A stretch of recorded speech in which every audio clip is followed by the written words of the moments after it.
حدیث کے اندر آتا ہے نبی پاک صلی اللہ علیہ وسلم نے ارشاد فرمایا لا تزول قدم ابن آدم یوم القیامہ من عند ربہ حتی یسأل عن خمس، کہ 5 سوال اللہ پاک ہر انسان سے قیامت کے دن کریں گے.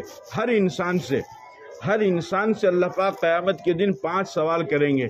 اب آپ کے دماغ میں یہ بات آئے گی کہ بولے یار کس طریقے سے کریں گے، اتنی دنیا ہوگی، اتنا لمبا چوڑا معاملہ ہوگا، ہزاروں لاکھوں کروڑوں کی تعداد میں، اربوں خربوں کی تعداد میں لوگ ہوں گے، پھر جنات الگ ہوں گے. جنات کی جو تعداد ہے وہ تو انسانوں سے اور بھی کئی گنا زیادہ ہے. نہیں، اللہ کے لیے کوئی مشکل نہیں ہے. ان اللہ لسریع الحساب، اللہ تعالیٰ جلد حساب لینے والا ہے. اللہ کے لیے کوئی بھی مشکل نہیں ہے. چنانچہ اللہ پاک ہر انسان کو اپنے سامنے کھڑا کریں گے اور کھڑا کر کے ان 5 سوالوں کا جواب مانگیں گے اور اس کا حساب لیں گے.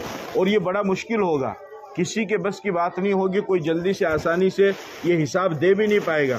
اسی لیے اللہ کے نبی صلی اللہ علیہ وسلم دعا کیا کرتے تھے اللہم حاسبنی حسابا یسیرا، کہ اے اللہ میرا حساب آسان کر دے، میرا حساب آسان کر دے. حساب میں یسیر کا معاملہ، آسانی کا، سہولت کا معاملہ فرما. حضرت عائشہ رضی اللہ تعالی عنہ نے پوچھا کہ یا رسول اللہ آسان حساب کا مطلب کیا ہے؟ آپ علیہ الصلوۃ والسلام نے ارشاد فرمایا کہ آسان حساب کا مطلب یہ ہے کہ اللہ پاک انسان کی زندگی کی جو کاپی ہے، جو کرامن کاتبین نے، فرشتوں نے جو کندھے پر بیٹھے ہوئے انہوں نے جو کاپی تیار کی ہے، انسان کی نیکیاں اس میں لکھی ہے اور انسان کی برائیاں اس میں لکھی ہے، اس نامہ اعمال کو اللہ پاک کھولے بغیر ہی فرما دے کہ اللہ کہ اے میرے بندے میں تجھ سے راضی ہوں، تیرے لیے جنت کا فیصلہ کرتا ہوں. ورنہ جس کا نامہ اعمال اللہ پاک نے کھول لیا تو یقین جانو پھر وہ انسان تو پھنس ہی جائے گا، وہ حساب دے ہی نہیں پائے گا. چنانچہ آپ کثرت سے دعا کیا کرتے تھے اور یہ دعا مانگنی بھی چاہیے. تو حدیث میں آتا ہے کہ اللہ پاک ہر انسان سے سوال کریں گے، مجھ سے کریں گے، آپ سے کریں گے، ہر انسان سے 5 سوال کریں گے. اور جب تک ان 5 سوالوں کا جواب انسان نہیں دے دے گا اس وقت تک انسان اپنے قدم اللہ کے سامنے سے ہٹا نہیں سکتا ہے، ہلا نہیں سکتا ہے. ان 5 سوالوں کا جواب اسے دینا ہے. وہ 5 سوال کیا ہے؟ فرمایا عن عمرہ فیما افناہ. پہلا سوال انسان کی عمر کے بارے میں، اس کی زندگی کے بارے میں، کہ ہم نے تجھے 80 سال کی 90 سال کی جو زندگی دی تھی وہ زندگی تو نے کہاں خرچ کی، تو نے کہاں لگائی، تو نے اس میں نیک اعمال کی یا برے اعمال کیے، تو نے اس میں نیکیاں کی یا نہیں کی، تو نے عبادت کی یا نہیں کی، اس میں نماز روزہ کیا یا نہیں کیا، یا صرف اپنی مستی میں رہا. میں نے 80 سال کی جو زندگی دی تھی اور زندگی کا ایک ایک لمحہ قیمتی تھا اور زندگی کا ایک ایک پل قیمتی تھا، زندگی کا ایک ایک سیکنڈ قیمتی تھا، اور ایک ایک سانس جو اللہ نے مجھے اور آپ کو عطا فرمایا ہے یہ اللہ کی طرف سے نعمت ہے، اللہ کی طرف سے انعام تھا. تو میں نے 80 سال کی 70 سال کی جو تمہیں زندگی دی تھی وہ زندگی تم نے کہاں لگائی؟ پہلا سوال. دوسرا فرمایا وعن شبابہ فیما ابلاہ. انسان کی جوانی کے بارے میں اللہ سوال کرے گا کہ زندگی 80 سال کی زندگی میں جو ایک لمبا عرصہ ہوتا ہے جس میں انسان کے پاس صحت بھی ہوتی ہے، طاقت بھی ہوتی ہے، دولت بھی ہوتی ہے، اور وہ اس طاقت کے نشے میں، اس جوانی کے نشے میں کچھ بھی کر سکتا ہے. اپنے بھائی کا حق کھائے گا، اپنے پڑوسی کا حق کھاتا ہے، اپنے رشتہ دار کا حق کھاتا ہے، جان بوجھ کر کے طاقت اور دولت ہونے کی وجہ سے اپنے بھائی کے حق کو غصب کرتا ہے. لیکن اسے معلوم ہے کہ یہ غلط ہے، لیکن اس کے پاس میں طاقت ہے، اس کے پاس میں دولت ہے، وہ بڑا ہے یا اس کی جانکاری زیادہ ہے یا اس کی معلومات زیادہ ہے، تو اس کی بنیاد پر وہ اپنے بھائی پر ظلم کرتا ہے، اپنے پڑوسی پر ظلم کرتا ہے، اپنے رشتہ داروں پر ظلم کرتا ہے، یا اس کے برخلاف جوانی میں اچھے اعمال کرتا ہے. تو جوانی جو انسان کی زندگی کا ایک بہترین وقت ہوتا ہے، تقریباً 15 سال 16 سال یا یوں کہیے کہ 20 سال سے لے کر کے 50 سال تک کا جو ایک وقت ہوتا ہے، ان سے انسان کے پاس صحت ہوتی ہے، طاقت ہوتی ہے. انسان اس عمر میں اور ان اوقات میں اگر اچھی طریقے سے اچھے کام کر سکتا ہے تو وہ برے کام بھی کر سکتا ہے. لیکن افسوس کی بات یہ ہے کہ انسان خاص طور پہ نوجوان اس اوقات میں زیادہ برے کام ہی کی طرف جاتا ہے، اچھائی کی طرف تو کم آتا ہے. جبکہ اگر جوانی میں انسان چاہے تو وہ آرام سے بیٹھ کر کے پیشاب کرے اور پانی لے، وہ لے سکتا ہے، اس کے لیے کوئی مشکل نہیں ہے. لیکن آج کا ہمارا نوجوان کھڑا ہو کر کے پیشاب کرتا ہے غیروں کے طریقے پر اور پانی بھی نہیں لیتا ہے اور یوں ہی ناپاک رہتا ہے. پیشاب کا ایک قطرہ بھی اگر آپ کے جسم پہ لگ گیا تو پھر یاد رکھیے کہ اس کی وجہ سے آپ کہ اس جسم کے اس حصے کو پورا غسل تو نہیں کرنا پڑے گا، لیکن وہ حصہ ناپاک ہو چکا ہے، وہ بدن پہ لگے یا کپڑے پہ لگے، اس حصے کو دھونا ضروری ہے.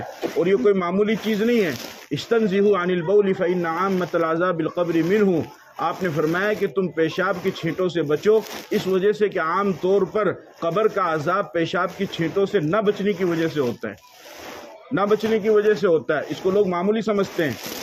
اب کتنے لوگ ہیں جو جوانی میں بیٹھ کر کے آرام سے اطمینان کے ساتھ میں بیٹھ کر کے پیشاب کرے اور پانی لے کر کے پیشاب کر سکتے ہیں، لیکن وہ جوانی میں نہیں کرتے ہیں۔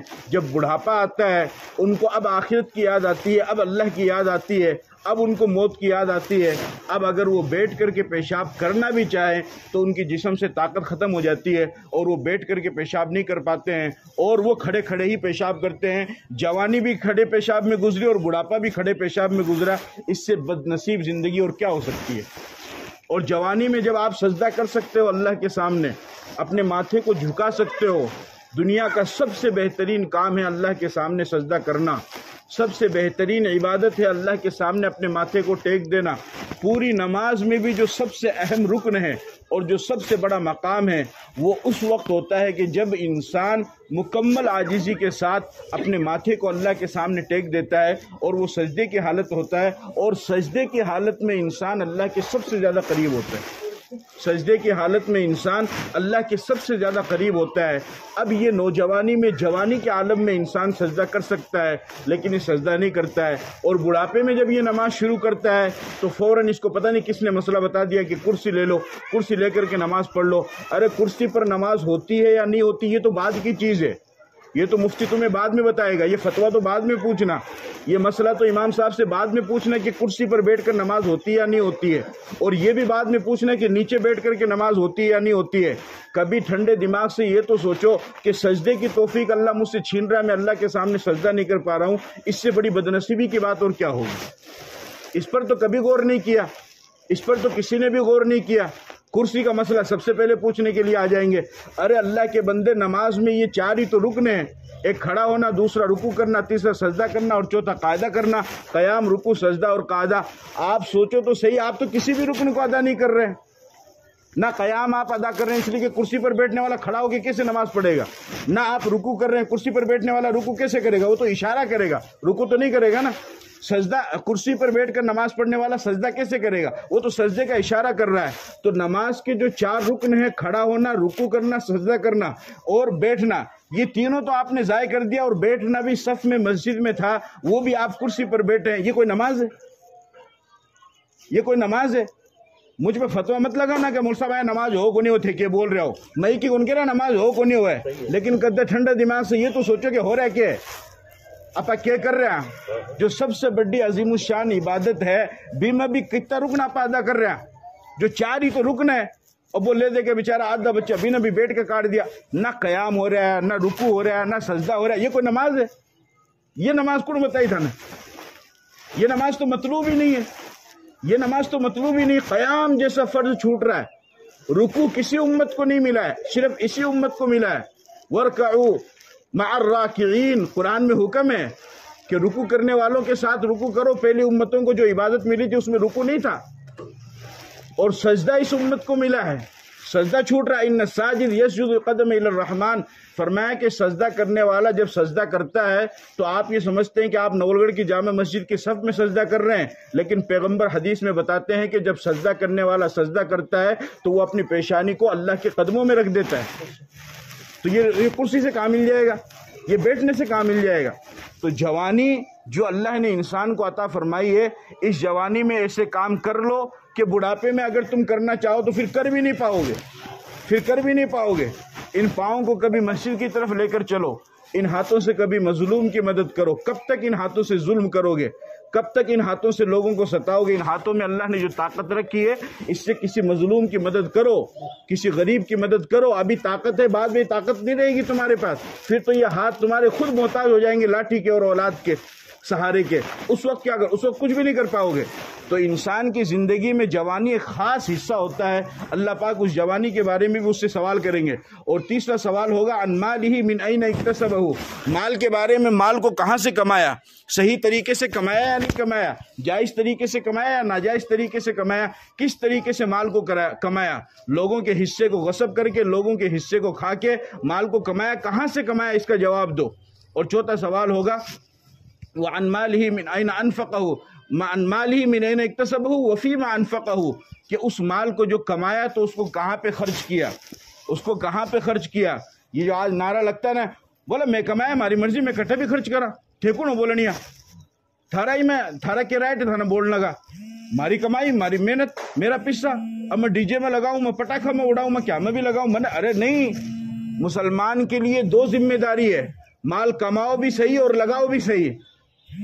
یہ نہیں کہ میری فیکٹری چل رہی، میری کمپنی چل رہی، میری اتنی دکانیں چل رہی، میرا تو بزنس ہے، میرا بیٹا کماؤ، میرا بھائی کماؤ ہے اور اتنے روپیہ آؤ، میں تو حلال طریقے سے 2 نمبری پسہ وہ نہیں 1 نمبری پسہ ہے۔ اب میں کہا نہیں، جس طریقے سے صحیح کمانا فرض ہے اسی طریقے سے صحیح لگانا بھی فرض ہے، صحیح لگانا بھی فرض ہے۔ 1 پیسہ آپ کوئی معمولی سمجھتے ہیں؟ آپ نے اپنے بچے کو 10 روپے کا نوٹ دیا کھانے کے لیے، چیز لینے کے لیے، اور آپ کے بچے نے اس 10 کے نوٹ کو لیا اور یوں پھاڑ دیا، بتاؤ غصہ آئے گا نہیں آئے گا آپ کو؟ آپ چاہے کتنے کروڑ پتی ہو، غصہ آئے گا نا؟ تجھے چیز نہیں لینی تھی، نہیں ضرورت تھی، مجھے واپس دیتا تھا، تو نے پھاڑ کیوں دیا؟ اللہ نے آپ کو لاکھوں کی تعداد میں جو نعمت دی ہے، ان لاکھوں روپے کو جب آپ غلط طریقے سے لگا دیں گے، خدا نہیں پوچھے گا؟ خدا نہیں پوچھے گا؟ اور آپ کو اللہ نے جو دے دیا ہے، اور جو دوسرا بندہ جو غریب ہے اس کو اللہ نے دیا، وہ خدا کا بندہ نہیں ہے، تو اللہ نہیں پوچھے گا میں تنے دیا تھا، تیرے پڑوسی نے تو کون دیا، میں بھی نہیں دے دیتا، تنے دیا کیوں تھا؟ تو تیری جان میں بہت بڑا شیر ہو رہا تھا۔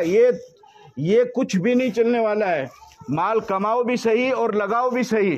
اس چکر میں مت رہو کہ ہمارا مال حلال کا اور ہمارا مال جائز ہے تو ہماری مرضی ہے، ہم جس طریقے سے چاہیں ان مالوں کو نہیں، آپ اس مال کو اپنی مرضی سے استعمال نہیں کر سکتے، ان کو صحیح کاموں میں آپ استعمال کرو، اور اگر نہیں استعمال کریں گے تو مال کی کمائی کے بارے میں بھی سوال ہوگا، اس کی لگائی کے بارے میں بھی سوال ہوگا کہ یہ بتاؤ کمایا کہاں سے، اور یہ بھی بتاؤ لگایا کہاں پہ، صحیح جگہ پہ لگایا یا نہیں لگایا۔ اور 5واں سوال جو اللہ پاک فرمائیں گے وہ 5واں سوال ہوگا وَفِيمَا مَاذَا عَمِلَ فِيمَا عَلِمَ، جس چیز کا تمہیں علم تھا اس علم پر تو نے کتنا عمل کیا۔ تمہیں معلوم تھا کہ نماز فرض ہے، روزہ فرض ہے، ماں باپ کی خدمت کرنا فرض ہے، تو اس پر تم نے کتنا عمل کیا ہے، اس چیز کے بارے میں اللہ تعالیٰ سوال فرمائیں گے۔ یہ 5 سوال ہے، پہلا عمر کے بارے میں، دوسرا جوانی کے بارے میں، تیسرا مال کمایا کہاں سے، چوتھا مال لگایا کہاں پہ، اور 5واں کہ جس چیز کا تجھے علم تھا، تجھے جانکاری تھی، اس پر تو نے کتنا عمل کیا۔